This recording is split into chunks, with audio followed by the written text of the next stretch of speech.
Hello, and thank you for joining us at the MIDD 2022.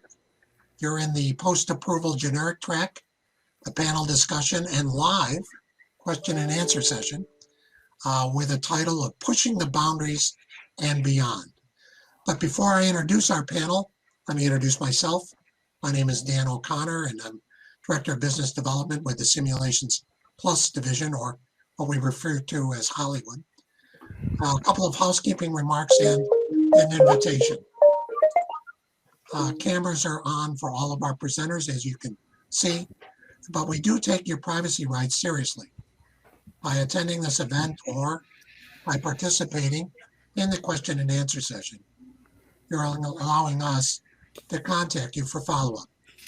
You may ask questions via the Q&A tab anytime on your dashboard, and you're allowing us to contact you to respond if we don't get to that question during the conduct of this meeting. If you need technical assistance, please use the chat tab. We'll be ending our session a bit early.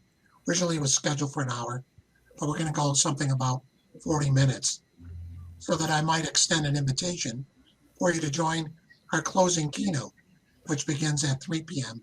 Eastern Standard Time. The keynote will be chaired by our divisional presidents, John DeBella and Brett Howell. They'll share key takeaways from the two-day session and may offer a glimpse into the direction, the future direction of our company. So well worth attending. So now without further delay, we're joined today by a panel of 9 experts from all 4 divisions that comprise Simulations Plus. The first 4 scientists on the panel all come from the Hollywood division of Simulations Plus. They are Bill Van Ostel, Senior Principal Scientist, Jessica Spires, Senior Scientist, Joyce Macwan, Senior Scientist, and Sandra Suarez-Sharp, VP of Regulatory Affairs. I should say, because they're senior scientists doesn't mean they're old. So just saying. Well, it means that in my case. No. Okay, yeah. Just in your case. The next 3 scientists on the panel all come from our Cognigen division in Buffalo, New York, which is under ICE. Julie Passerell, Assistant VP of Statistics. Elizabeth Ludwig, Associate Vice President of Quantitative Clinical something, but I don't know what that something is. I'm sure she'll fill it in. And Hannah Hoyne, who's the Assistant Director and Pharmacocommissioners and any elocution lessons. Next, we have Lionel Lakhani, who's a scientist with our DILISIM division, which is headquartered in North Carolina. We always have better weather than Buffalo. And then lastly, Jonathan Chavan, who's our President and Chief Operating Officer of our Lixoft division in Paris, France, who always reminds us it's always better in Paris in the spring. So this is our panel. We're all happy to have them. And just to kind of get the organization idea going, I did a little bit of quick looking at the challenges that are facing generic drug manufacturers. Obviously, they have great opportunities to succeed, but there's challenges. They have to bring their product to market quickly. They have to be able to differentiate. In a crowded marketplace, there's always pressure from other vendors. And they have to do it in a cost-effective way that allows them to remain profitable. And then lastly, they have to manage the life cycle of their drug to facilitate any kind of post-approval changes that might occur, either in formulation or in manufacturing. So they have to do that while satisfying the regulatory requirements in a transparent way. So that's my primer for you to have a little bit of a question and answer session among yourselves, to invite questions from our 45 or 50 attendees this afternoon. Bill, maybe I could invite you to start, given the fact that you're the oldest. Okay, yes, it's almost nap time, so I'll. Oh, okay. Well, the formulation of generic dermal topical let's say facilitate the development of generic dermal topicals is the focus of the FDA right now. And I have to admit, as kind of as a scientist, I'm not always fully on top of the latest guidance from the FDA, but the formulation of generics is kind of guided by the similarity, the Q1, Q2, and Q3 similarity of generics to the reference formulation. But there's sometimes issues with that, especially for the older topical formulations. That some of the excipients may not longer be available. There are different, variations among excipients from vendor to vendor. If polymers are involved, they pose particular difficulties for formulation is because of lot-to-lot variation in the polymer characteristics. So actually achieving Q1, Q2, Q3 sameness for dermal topicals can be a bit of a challenge for generic manufacturers. And so, what we have tried to do over the last few years, working under the Office of Generic Drugs grants, is to explore how thermodynamic and kinetic characterization of topical formulations can offer guidance to generic formulation when it's difficult to achieve the guidelines, the guidance, the Q1, Q2, Q3 sameness or similarity. So we're to develop or further our understanding of how formulations can be expanded in some cases based on clear characterization of the formulation's thermodynamic and kinetic characteristics. Jessica, would you like to add anything to that? I think you were pretty thorough, Bill. Okay. Maybe Sandra has a comment. Sure. Thank you, everyone, and I'm happy to be part of this panel discussion. As Dan mentioned, and you too, and all of us know, hopefully that we were able to attend the keynote speech yesterday, and especially maybe some of us were able to attend a workshop that happens last year. I think it was September. It was sponsored by the FDA and Office of Generic Drugs, and by the Center for Complex Generics. That was, in my opinion, an excellent way to show and inquire the scientific community to help into developing or develop tools that can help us have these genetics more accessible to the patients, especially for these complex genetics. And as you know, complex genetics is not only about complex formulations, but also complex dosage forms and complex active ingredients. And so I think that there is an issue because, as you know,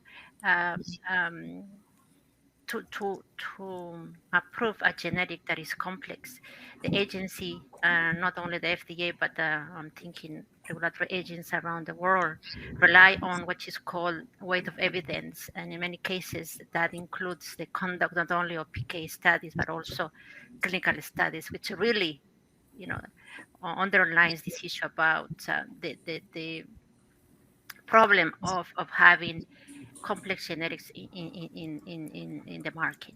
And so that has triggered the FDA and FDA has encouraged scientists around the world to come up with new tools that can help us to address this issue. And one of those tools is not only about developing in vitro tests that can help into better assess the difference of these two, the reference and the genetics, but also to rely on model and simulation, especially for these complex genetics, because the way I see it, at least on my head, is not going to be other more, I would say, more feasible path than model and simulation to really support the drug product development to get there faster into having these generics in the market. And with that, I'd like to invite anybody else to give a comment on that.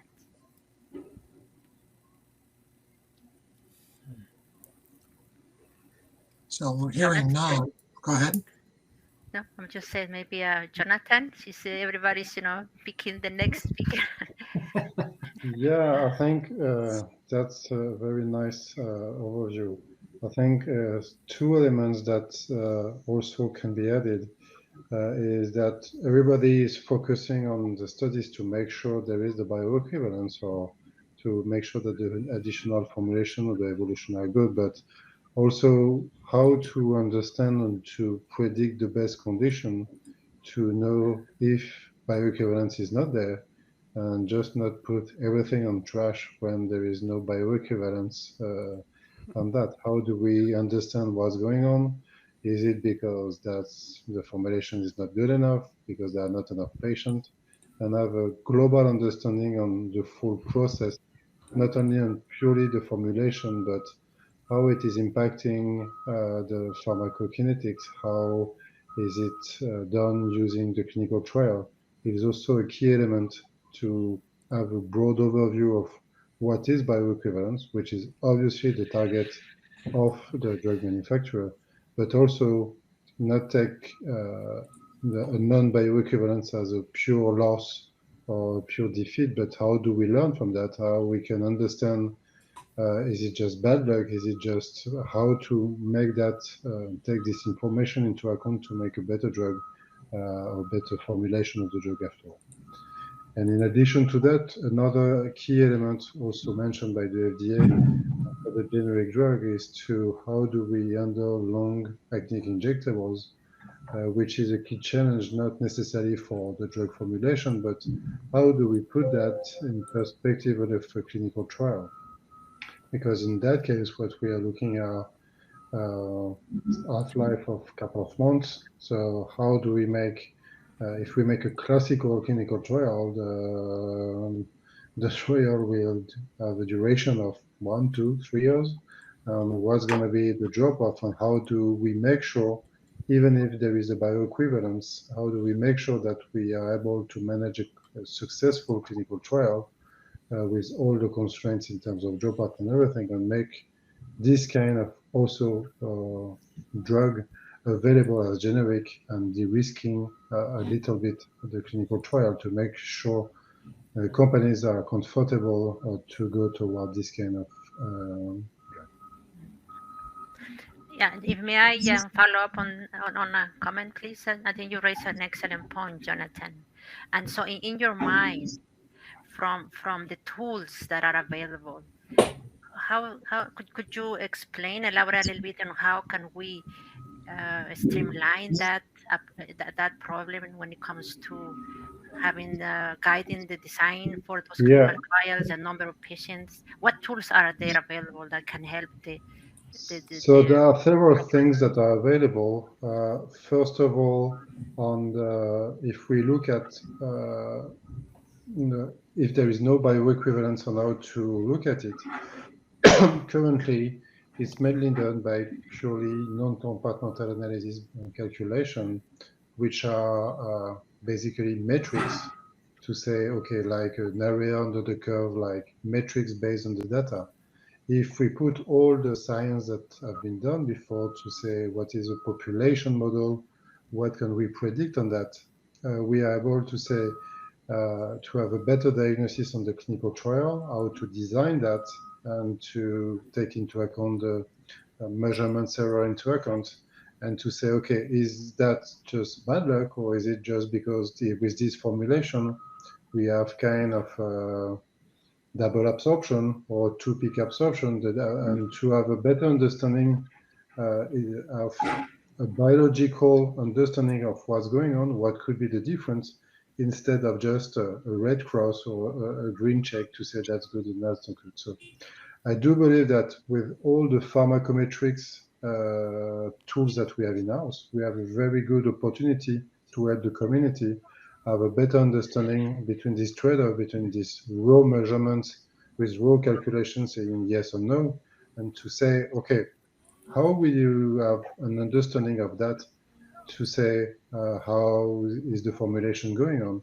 And in addition to that point, what is a key element is that for all these drugs that have on the reference one be submitted, these population models already exist. So we have already an understanding of what's going on for that. So that's the first part for this first kind of question.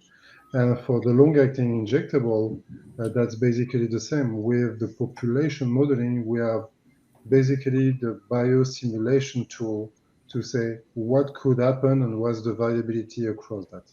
And based on that, that's what we've done on the ground with the FDA to decrease this long-acting injectable trial to say, okay, we have some measurements, we're able to predict what should be this individual. So instead of waiting the washout period between the two periods, which will have, we spend a year to wait, and maybe the person will not come back, but or the person will drop out and everything, we're able to reduce dramatically that by the knowledge that is already existing.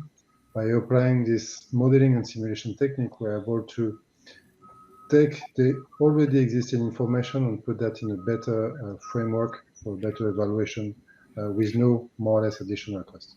Dan, may I follow with that question? I like to follow up with the question. That's what I want to say. And again, Jonathan, you really like your comments and you talk about the metrics, right? And one thing in my mind, and also when I was a reviewer at the FDA, still now, is always this issue on which metrics should we use for certain drug products, especially long-acting or extended release drug products. So we rely purely on Cmax and area under the curve, and area or on infinity. Should we also rely on other metrics like a partial area on the core? If that's the case, how can modeling and simulation exposure response analysis can help us into support the sponsors to say yes, partial area on the curve is not relevant for this, and we can propose to the regulatory agencies that such metric is not relevant, or the other way around. I think that in that case, guys, the limit is difficult to know exactly which. We've seen that on some of the drugs, it's especially for long-acting injectable, we can find several different metrics like a partial AUC between two specific time, like week 3 and week 5. That could be a metric that makes sense.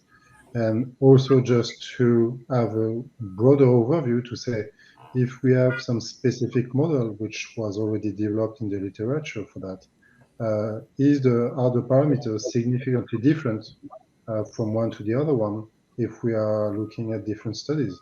So if we have a classical linear absorption, do we have exactly the same value, or do we see a significant variation between both of them? So I do not think that there is a new gold standard using population modeling or any AUC divided by whatever, I mean, this kind of formula. I think that we can increase the information that we can put in the review and make the call according to this global information, and not just necessarily to say if the ratio of this calculation. We need some guidance for the rules to say what is good or what is not sufficiently good. However, we can increase this information to make more reliable and to be more comfortable toward this calculation on the global information we have in that. I can just pause and invite questions from our attendees in the chat. Please do so. We do have a question that was put a little bit earlier, and I'm going to send this one to Jessica, if I may, and she can read it as along with me. But what's the most challenging part in modeling dermal absorption? And then second part is, do you have suggestions about the type of in vitro experiments? Thanks. That's a very good question. I would say probably one of the major challenging aspects is modeling the dermal absorption in the cases where you have the absorption from the complex dermal formulations, which of course is going to be pretty much all of the dermal formulations which are on the market. But usually these will have several different ingredients. Oftentimes they'll have multiple phases. They also aspects of it also change when it's in the bottle versus when it's rubbed on the skin. There are a lot of different aspects of that process that are very complex and affect the formulation. And again, especially when you're looking at these complex ones with multiple ingredients, it can be very difficult to sort of boil it down to okay, once it's on the skin, what is the actual solubility going to be? What is the effective diffusivity going to be, and so on. We've had a series of grants working with the FDA Office of Generic Drugs, where I think we've really made a lot of progress with these issues. We had one grant for 3 years, and we're currently with another one now. And if any of you all were able to see Bill Van Ostaal's presentation earlier today, you can see some of the work from that. But I would say, this really oftentimes is the most challenging aspect, is the characterization of the formulations. I think, of course, that's going to be very important for these complex generics. Yeah. For the in vitro experiments, I have a few thoughts, but first I want to ask Bill, do you have any thoughts about those? Yes, in terms of simulating formulations, yeah, it's really of paramount importance to characterize the formulation as completely as possible, particularly with regard to the thermodynamics and kinetics. That can become particularly challenging if you have volatile excipients. The real difficulty is to understand, or that we face in modeling, is to be able to capture the effects of the evolution of formulations on their capacity to deliver drugs into the skin. So really, with formulation characterization, there's really no substitute for physical chemistry when it comes to it.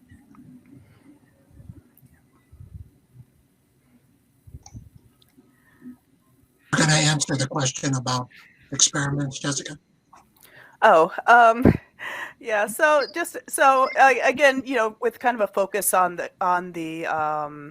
in vitro experiments, I would say, not even necessarily reaching the in vitro case, but there are actually a lot of very simple experiments or very simple measurements that can be taken. So, for example, thinking about the evolution of the formulation, one question would be, well, how quickly are the volatile elements evaporating? When that and obviously that's extremely simple to measure, but oftentimes, that's not something that people would normally measure. It's not something that people would normally report.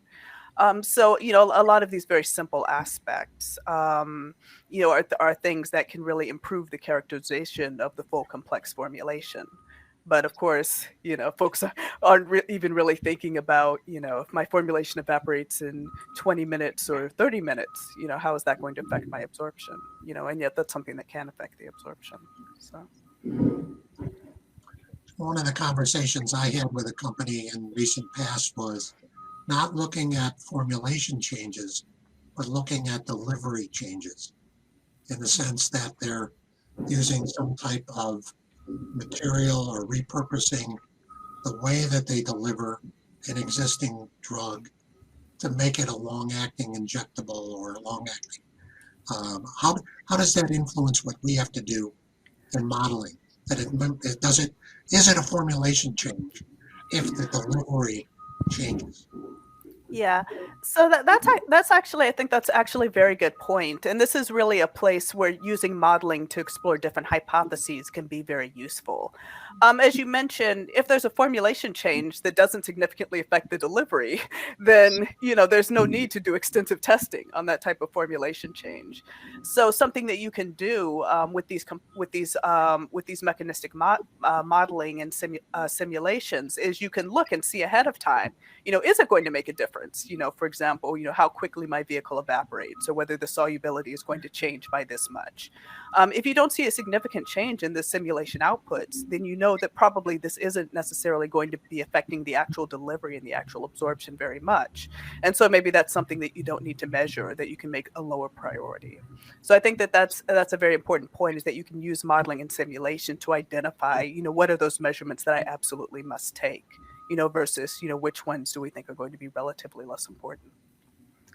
Although I would argue that for some routes administration, the delivery is going to be critical, right? The way Yes, it's delivered. absolutely. The delivery is Obviously, you absolutely know that. critical. Yeah. So just the question is, if I change this, will it affect the delivery? I would say more so that's the part where, you Keeping don't one necessarily have to look variable at absolutely constant, everything. Sure. Yeah. I'd just like to add to that, in terms of designing formulations through a quality by design process, formulators go through a process of identifying critical quality attributes. And so maybe those can be kind of partitioned into two sets. Those critical quality attributes that really deal with the delivery of the compound, the permeation in the case of topical dermals, and perhaps some other characteristics for other kinds of formulations. But it's entirely, it's generally true, let's say, that there are critical quality attributes that won't necessarily affect the delivery per se, but may affect patient compliance, for example. And so we have to be, careful about being too positive with regard to certain formulation changes, if they don't affect the delivery. I mean, in dermal topicals, for example, you might change the viscosity of the formulation or its spreadability, let's say, significantly, but not really affect the permeation to a great extent. Nonetheless, the fact that one formulation is more spreadable, more easily spreadable on the skin, may affect patient compliance, to a significant degree. So ultimately, that has effect on product acceptance. I'm not sure if we want to continue with this question, but I definitely have a comment on that, or we can move to a different topic. No, go ahead, comment away. Yes, so Bill, I agree with you. However, I would argue that to render something critical means it has an impact on in vivo. So I would say that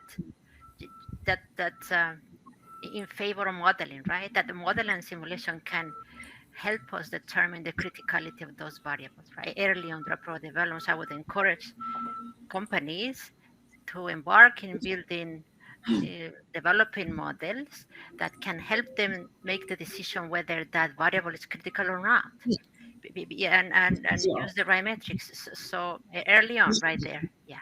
Yes. You'll get no pushback argument from me, Sandra. So we've spent a long time talking just principally about dermal and not so much about generic companies in general. From the business standpoint, I'm curious as to what each of you might feel is a real opportunity for generic companies that they haven't come to really appreciate, whether that's waivers of bioequivalency, or is there other areas? Because in dealing with the large pharma or even big pharma, I think they've really accepted the idea of modeling and simulation, and certainly the regulatory agencies have. But there seems to be, in my experience, a modicum of reticence on the part of some drug companies, generics, to really buy into that. Do you have anyone else that maybe hasn't said anything yet, has an opinion in their experience dealing with generic companies where there's really opportunity for them to excel?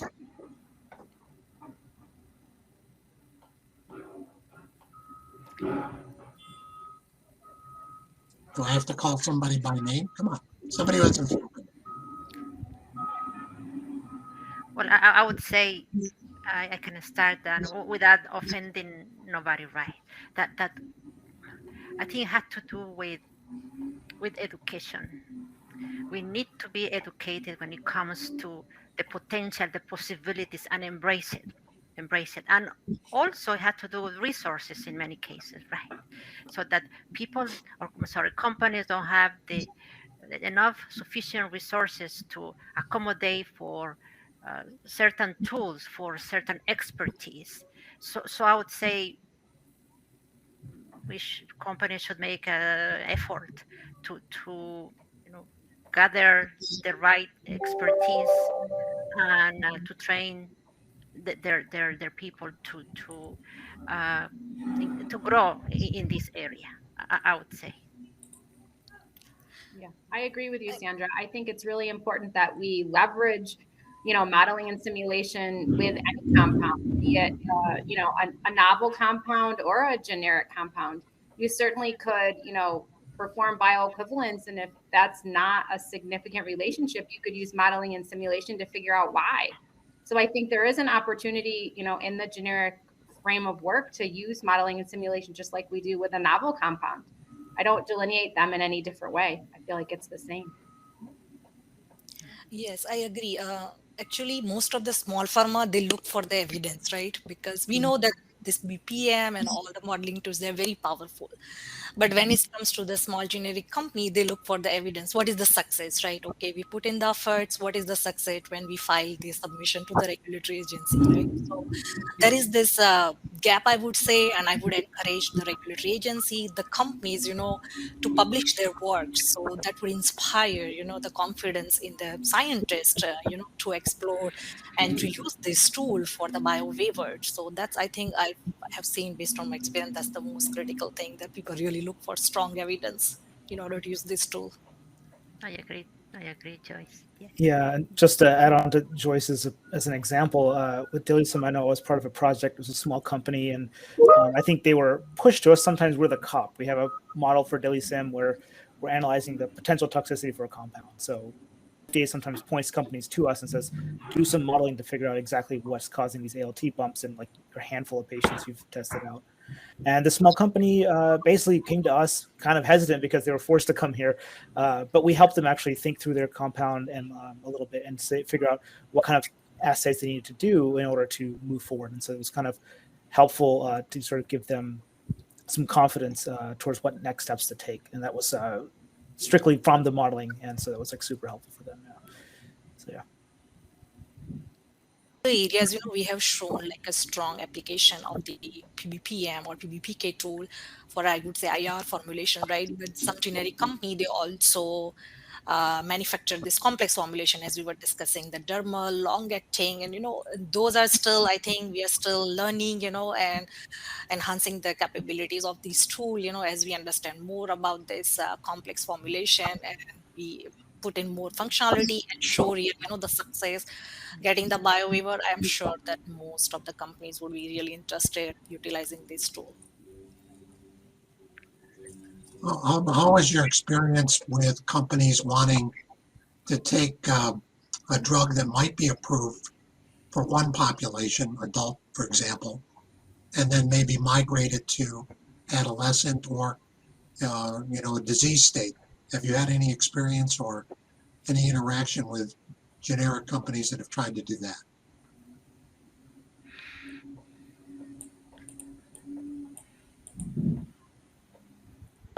Yeah, at least from the DILIsym service side, we have QSP projects as well, where we have NAFLDsym and we have an adult population there. But there are companies that come to us and say, we also want to test this out on adolescents.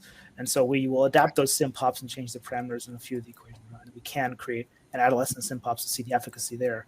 And yeah, so I think from our perspective with QSP modeling and DILIsym, yeah, that's also very possible. A lot of it actually with the DILIsym side has been facilitated with data from GastroPlus as well. So some more company synergy there.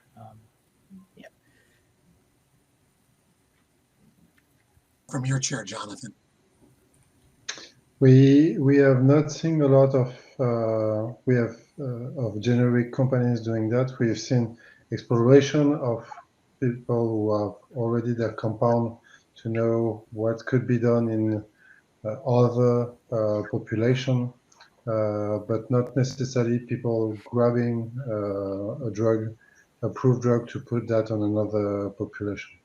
We've seen that, however, in would say, hospital or post-approval, where people doing clinical care, you do not choose your population. I mean, you are not in your clinical trial to say you have to be in that and that area in terms of age, weight, or whatever. So we've seen how it is adapted by the clinical care to adapt to older people with more severe diseases, population around that. I can start from the Hollywood division. I have had the pleasure to interact with some generic companies to having this proposal plan for the utilization of PBPK to support the approval of certain dosing regimens for drugs that are out there in the market to be applicable to pediatrics. And I think that the opportunities are enormous there, right? Given that regulatory agents are open to the possibility of doing that, especially when there are certain limitations when it comes to acquiring that data. So I see a great opportunity again from going from pediatrics from adults to pediatrics and relying on literature data and some additional PK data that should be conducted, let's say, in adults for this new formulation that needs to be wants to be developed in pediatrics, right? So it's an extrapolation and utilization of relying on literature data and model and simulation to be able to have that possibility of a new regimen, a new dose and combination of drugs to be approved, utilized in pediatric population. So in the last couple of minutes that we have here, maybe we can go around the room and invite, where would you like to see the drug companies, the generic drug companies be in the next couple of years? What would you recommend that they do? Bill, you start because you're in the left-hand corner of my screen. Well, that's quite a question. I made it up. Yeah, I have to say I haven't interacted to a great extent. Just in general, if you had a with generic companies. I think to reiterate, what I've said previously, it may be that the re-engineering or reverse engineering and formulation development phases in the generic industry, at least for dermal topicals, I'd like to see a greater focus, increased focus on formulation characterization, understanding the thermodynamics and kinetics. Time and cost are always a constraint, major constraints there. So, and I appreciate that, but there's in some ways there's just no substitute for understanding how what governs the performance of a formulation in terms of delivering its active pharmaceutical ingredient payload. Julie? I think that they have to, consider new tools. And if they're not using modeling and simulation, I think that's an area that you could go to leverage lots of different analyses and work to show similarities with the main compound that the generic is for. So I think you could do lots of different exercises there using our pharmacometric tools that we use every day. How about you, Jessica? Yeah, very similarly, I think it would be good if, generic companies, can have at least one or two people, who become trained in using modeling and simulation and understand the capabilities. I really get the impression that there are a lot of companies who really could use this software. It would be incredibly useful to them, but it's just not even on their radar. They don't have anyone who knows about it, and so they don't use it, and you just kind of continue that way. So I would say, companies gaining familiarity and knowledge of these tools is kind of the number one thing. Yeah, well, the good news is we're working very hard to do training every month. So that's working out well. Good. How about you, Hannah? Absolutely. Hannah? So I like to comment that some of the old generic drugs, the experiments that were designed previously in the past or maybe a long time ago, doesn't really are not suitable for like uh, n- our newer requirements of understanding the drug. So maybe filling those gaps of performing like new experiments or whatever is required um, to to collect data that are necessary for more modern standards.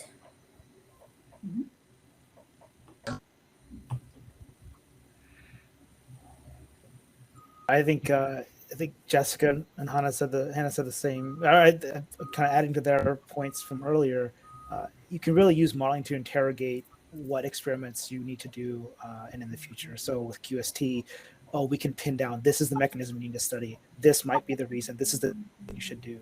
So that small company that came to us, they're very hesitant when they came, but when they left, we gave them very clear directions. Like we need this information to really understand what's going on. So yeah, this is again specific examples to the broader topics that everyone else is bringing up. Yeah. Okay, because we're playing Hollywood Squares, we'll go Joyce next. So I agree with Jessica's point. I think it's very important to provide the education and training to the modelers, who are out there, maybe just beginner or the experts. And I think based on my interaction with the clients from the generic company, what I learned that sometimes they lack the important aspect of the modeling. We need to show, the strong evidence for the model verification, right? And that's something that regulatory agencies look for. And sometimes the biowaiver might be rejected just based on that they haven't shown enough model verification. So that's a very important aspect of the model building, right?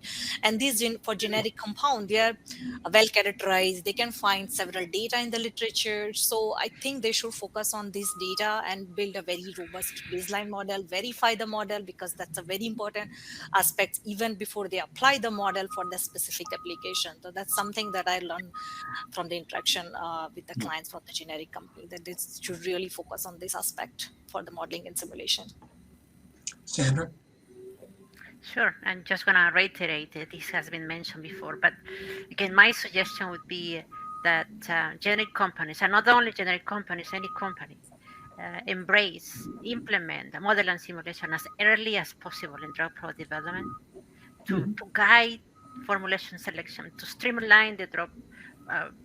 The drug development process, and to have an informed approach that can be that will allow the agencies to gain confidence, as I mentioned earlier today, on the whole process very early, and optimize the drug product. Yeah, decrease the price of the drugs.